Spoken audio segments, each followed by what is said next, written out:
Hey, all you cool cats and kittens. No, I'm just kidding. Hi guys. I hope everyone is doing well. If you've watched, I hope you've watched Tiger King, or else that was not funny. Hello to Tim, my channel's #1 fan outside of our class. I hope you enjoy my content. The comment you left was lovely. Thank you. Um, so just a reminder, this week we're not going to have a discussion board or a Zoom call. I know that you are all devastated because you love discussion board and Zoom, but we are replacing that with conferences. So you will still need to be on Zoom for an individual conference, and I will send you the links to those, but we will not be having a full class meeting. Outlines, they're due on Canvas at the time of your conference. If you can, please turn them in around noon the day of your conference, just so I have time to look over them and give you better feedback. But if you can't make that happen, that's fine, just as long as I have it at the time of your conference. If you haven't signed up for a conference time yet, please do that as soon as you can. If you haven't signed up by 3:30 on Monday, I'm just going to assign you a time and send you the link. So I'll send out the link again to the Google Doc so that you can sign up for a time. But these conferences are mandatory, so you don't just not have to do it if you don't sign up. If there's something going on, however, that's going to prevent you from having a conference or getting an assignment done on time or anything like that, please let me know so that I can work with you, change some due dates, deadlines, that kind of good stuff. Also on Monday, Priya is hosting a session where she's going to talk to you about the process of doing good research. She sent that info to you, so look out for that. And she's going to help you with, this project seems so big and unmanageable. She's going to help you with effective research, keeping track of your research, how to use the technology that's available to you as a Baylor student, all that kind of stuff. So highly recommend if you're able to attend Priya's session. I think it's going to be on Zoom as well. So I hope that everyone is staying safe and healthy. I know these are just really overwhelming times we're living in. And so I just want to remind everybody, take care of yourself. Wherever you are, make sure that, you're pitching in with the chores around the house. So, do your laundry.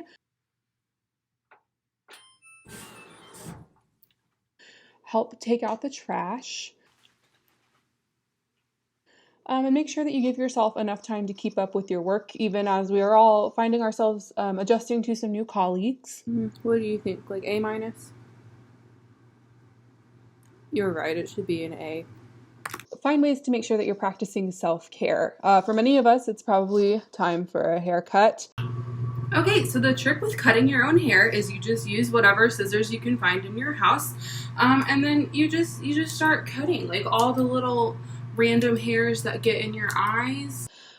And even though we're trapped inside, you don't want to neglect your skincare, my friends. So I'm going to be using this old tube of medicated cream that my dermatologist gave me several years ago. So you want to put it on your little pinky finger and you just dab it underneath your eyes. Am I a beauty blogger now? And find ways to be creative. So as you know, one of my favorite creative activities is baking. You can also be creative in the ways that you maintain your social connections. For instance, you can box up the goodies that you bake and then drop them off at a friend's door for them to find next time they go outside.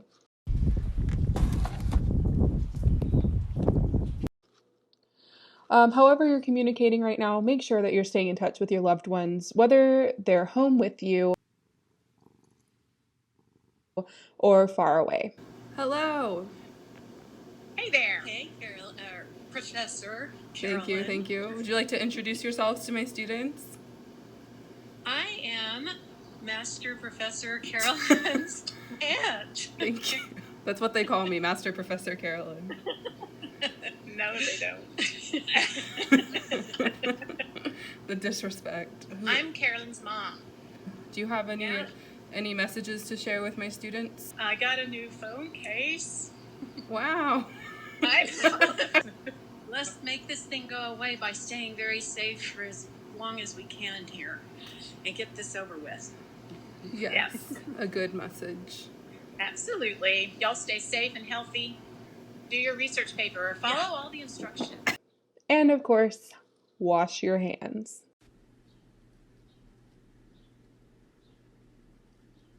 So for your outline, the first step is going to be carefully reading and annotating the prompt for essay 3. You need to know what the long-term goal is before you get started. So go ahead and pause this video, take a few minutes to read the prompt and make any notations that you need. I also have sent out a handout about how to make a formal outline. And so you can pull that up now if you want to, or if you would rather just listen, that's fine as well. So the guide that I've sent out, it's just a guide. It'll help you both with the formatting and with the argument. It says the same information as the prompt, but I've put it in a different format to help you visualize how your paper is going to progress and what are the big points and what are the supporting points. So for your conference this week, I want you to have filled out an outline like this about your own paper. And you'll notice in the prompt that you just read and annotated that you have to cite at least 12 sources in the final paper. You don't have to do that yet, so take a breath. It's okay. That's coming next week. But for your outline, I want you to cite at least 4 different sources. You can use sources more than once. You probably will, but I don't expect these 4 sources to support your whole entire outline. So fill in the outline as much as you can and note places where you still need to do more research. That will help you know what type of research you need to do, what sort of sources you need to be looking for. So I fully expect at this stage when we have our conferences, there are going to be holes in your research. There are going to be things you still need to look into. That's fine. What I don't want to see is holes in your outline. So if you haven't found a source about a certain section yet, that doesn't mean you just don't do that section. Right, so you're going to fill in the pieces that are your argument, right? So topic sentences and kind of general ideas. And then you might write, I need to find a source about this in the spot where you would usually cite that source. And that will help me see kind of where you are, what direction you're going with your argument. And it shows me that you've thought all the way through from top to bottom. Because if you just do undirected research and try to look stuff up about your topic, that's not going to serve you and you're going to end up wasting a lot of time. So this is to help you. So again, at this stage, there's going to be a lot of places where you don't have evidence yet. And there are going to be some places where you find you want to support it with a logical argument and not with a source. That's fine. We'll talk through the logic of those places in your conference. But I also recommend that as you move forward in the process of writing this paper, you keep adjusting this outline. So next steps that we're going to take are going to be really digging into research. And so as you find the sources that you're going to use in your paper, if you have your outline open, it gives you spots where you can just say, I want to plug this in here. I want to use it for this kind of argument. Here's why I found this source. So that in the end, you don't just have an outline that doesn't really work with the new information you found, and then a whole bunch of scattered, disorganized information, and you're trying to cram it all into one paper. That is a recipe to stress yourself out. If you stay organized and you follow the steps that we're giving to you, you're going to find that once it's time to draft your paper, you have everything you need. You're just kind of filling in the gaps and adjusting what you have already learned. So you're doing the hard work now, but we're, again, doing it in little bite-sized pieces, so you don't need to be scared. So talking through, I have my outline right here, talking through what that's going to look like. So as usual, this is going to be an MLA format. You need to have a title that is not formal outline. Your title needs to be something that is interesting and relevant to the content of your paper. As usual, right, we have our Roman numeral, capital letter, Arabic numeral, lowercase letter. And then we get into our lowercase Roman numerals if you get to that level of outlining. And so our big ones are Roman numerals. We have our introduction, description of the problem, the solution, and the conclusion and the works cited. So we're going to talk about each of those sections in order here. I hope that's not making a lot of noise. Okay, so with your introduction, right, as usual, it needs to maintain goodwill and respect and lead smoothly into your thesis statement. That's not a surprise, that's not new. Your thesis statement should be a policy claim. So that means it needs to answer your research question in a way that poses a policy-based solution. So your thesis statement does not simply describe a situation or a group of people or a problem or something like that. So if I want to talk about the opioid crisis, my thesis statement doesn't just say, this many people die from opioid overdose every year. That doesn't prescribe a policy, right? So I would need to say something like, the state of Texas should implement at least one opioid clinic per county due to the copious deaths that arise from this crisis every year. So there's a policy in there. There's implementing those clinics. So then we move on to the description of the problem. So there are several main sections within the description of the problem. You have the statement of the problem, context, significance of the problem. So when you're stating the problem, you will need to have a topic sentence where in your own words you just say, here's the problem.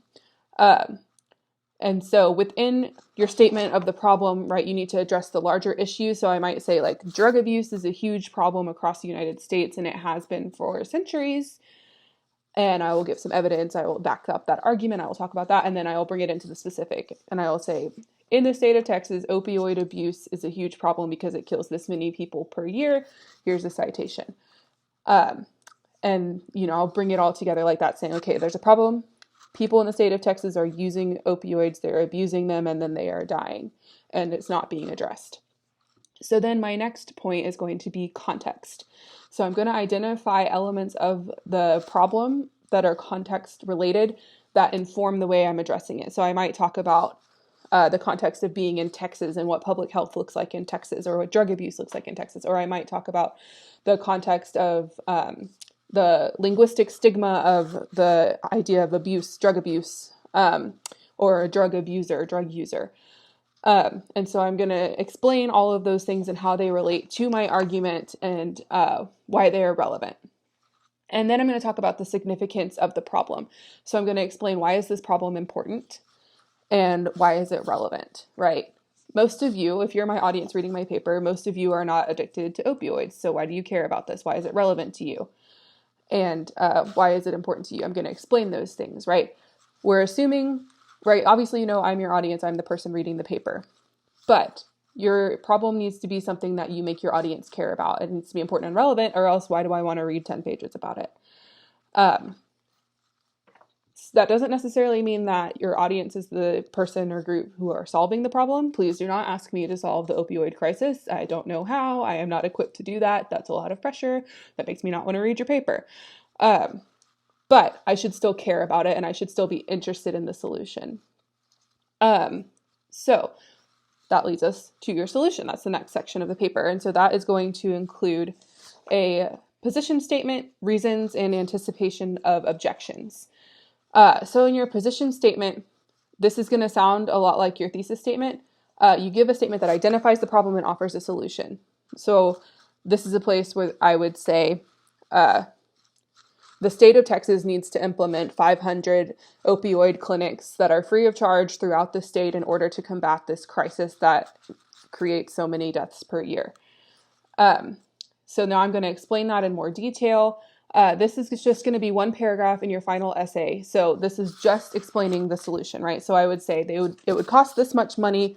It would be implemented in these places. It would take this much time to do it. It would help this many people.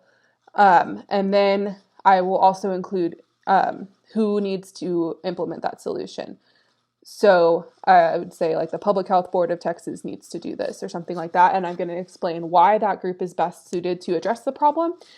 And I'm going to demonstrate that I understand this is the best group as compared to other options, or as compared to saying just something vague like this needs to happen. And so the next section is going to be your reasons behind your solution. This is going to be the biggest section of your whole paper. So you're going to state the reasons why your solution will work. So I'd say opioid clinics are the best solution to this problem because there is precedent for it. This happened with heroin and with other kinds of drugs in the past, right? You're going to provide evidence like that. And so remember that within every section of this paper, every time you make an argument, you have to support it with evidence. So whether that evidence is something that you have cited from another source, or it is just you making a logical argument, you have to support your claim. And then you have to give a warrant. And a warrant is going to show the connection, like how does your evidence support that claim? And then the connection to the larger argument. Why does this claim matter in the context of what I'm trying to convince you about my solution? And remember that you need to keep the decision maker you have identified in mind. So if I'm trying to appeal to the Public Health Board of Texas and I'm just like, this is bad, I don't like it, That's not a good way to appeal to them. I need to talk about how this affects public health and why they ought to care about it and how much money it's going to cost if we don't address this problem, things like that. I need to connect to their ideologies. And I also need to consider how my solution is going to impact people who either view themselves or are viewed by society as outsiders. This is where empathy is going to come into my solution, right? I think that we should care about people who are addicted to opioids because they are people. That argument on its own is probably not going to get us very far in my particular argument, because we have to include, economic, public health, social concerns, if people don't want to live near an opioid clinic and things like that, which all of those things I will address in the next section. But remember, an empathy argument on its own is probably not going to work in a policy solution, but you should definitely still include it. So then we move on to the anticipation of objections. So here I need to show reasons that the solution might not want to be implemented, right? Because if we're all suggesting solutions to problems, all of you have chosen problems that are big and that the people who would be able to fix it are aware of. There are reasons they haven't fixed it yet. There are reasons that your solution has not happened. And these are legitimate reasons, right? So you have to provide a citation that supports the objections. So you can't just say, some people don't like this, right? Other people have argued against this. So you can find those things and include them in your paper. It's your job to charitably explain these objections. And so what that means is you don't just say, well, these heartless, stupid people don't like my solution because they hate drug addicts, right? That is probably not the reason, right? You need to explain it charitably and say people don't want to live near a opioid treatment clinic because they're afraid that it might attract people who are associated with criminal activity to their neighborhoods. And then you're going to explain why your solution is preferable to the opposition. So how do I respond to that objection? I might cite examples of race-based fear in the past and racialized criminalization of drug addicts in the past, and show how drug addiction is actually a medical concern and not a criminal concern. And so it's the equivalent of having a cancer treatment clinic in your neighborhood. You wouldn't say, I'm afraid of cancer patients because they want to hurt me. And remember that setting up a straw person argument is a logical fallacy. So that means if you are intentionally choosing a weak oppositional argument just so you can own the opposition and be the smart person, that is illogical. You need to take the opposition seriously and trust that if you've done enough research, your solution can withstand criticism and you can demonstrate its superiority to the opposition. So finally, you'll end with a conclusion. Again, you're going to, as usual, recap your argument and create a sense of finality. And conclusions have to answer the question of so what, right? So in this case, you're going to answer so what by succinctly restating the significance of your problem and including the final call to action that identifies the person or group that can implement your solution. And then, of course, very importantly, you will include a properly MLA formatted works cited page. This will include all of the sources that you have used in your outline. And then as you continue filling in your outline, as you do more research, just drop those citations in there. It's going to be way easier than trying to go back and find all of your sources again at the end. And so overall, hopefully this has made this process less scary. It really shouldn't be too bad. It's a lot of work, but it's in small portions, and you guys are smart. You've all chosen great topics. And again, in our conferences this week, I will be there to help you if you're steering off the path a little bit in some section of your outline. But I'm sure that all of you are going to do great. I look forward to finishing up your research proposals. And as always, let me know if you have questions going forward. And I will see all of you in our conferences this week. Bye.